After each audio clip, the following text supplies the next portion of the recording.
ఇప్పుడు కేవలం 7,999 up to 10 kgs వరకు బరువు తగ్గి అధిక బరువు నుంచి వచ్చే ప్రధాన సమస్యలను దూరం చేసుకోండి. 6 ఏళ్ల పాటు యాక్టింగ్ కి దూరంగా ఉన్న నారా రోహిత్ మళ్ళీ కెమెరా ముందుకొచ్చేశాడు.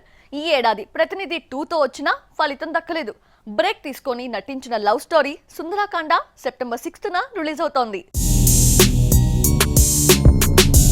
భీష్మతో ఫామ్ లోకొచ్చిన నితిన్ పరిస్థితి ప్రస్తుతం ఏమాత్రం బాగోలేదు. మరోసారి 5 ఫ్లాప్లతో హీరో కెరీర్ డల్ అయింది. ఇదో రకంగా దురదృష్టమైన చేతి నిండా సినిమాలుండడంతో అదృష్టవంతుడైపోయాడు. ఎంసీఏ వకీల్ సాబ్ తీసిన వేణు శ్రీరామ్ డైరెక్షన్ లో తమ్ముడు మూవీ చేస్తున్నాడు నితిన్.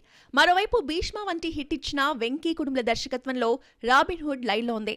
డిసెంబర్ 20న రాబిన్ హుడ్ తో థియేటర్లోకి వస్తున్నాడు నితిన్. ఇక సరైన హిట్ లేకపోవడంతో యంగ్ హీరోలు గడ్డు పరిస్థితుల్ని ఫేస్ చేస్తున్నారు. నాగ చైతన్య అయితే 3 భయంకరమైన ఫ్లాపుల్ని చూశాడు.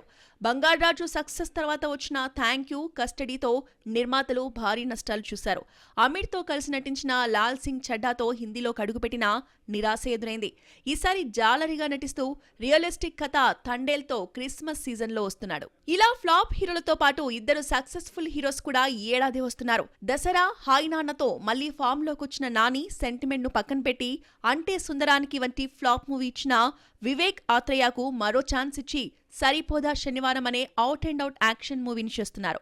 ఆగస్టు 29న రిలీజ్ అవుతున్న ఈ సినిమా హిట్ అయితే నాని మరోసారి హ్యాట్రిక్ హీరో అనిపించుకుంటాడు. మలయాళం నుంచి దుల్కర్ సల్మాన్ కూడా హ్యాట్రిక్ పై కన్నేశాడు. మహానటి, సీతారామం వంటి వరుస సక్సెస్లతో తెలుగులో క్రేజ్ సంపాదించిన దుల్కర్ లక్కీ భాస్కర్లో నటిస్తున్నాడు. సార్ దర్శకుడు వెంకీ అట్లూరి డైరెక్షన్లో రూపొందుతున్న ఈ మూవీ సెప్టెంబర్ 27న రిలీజ్ అవుతుంది.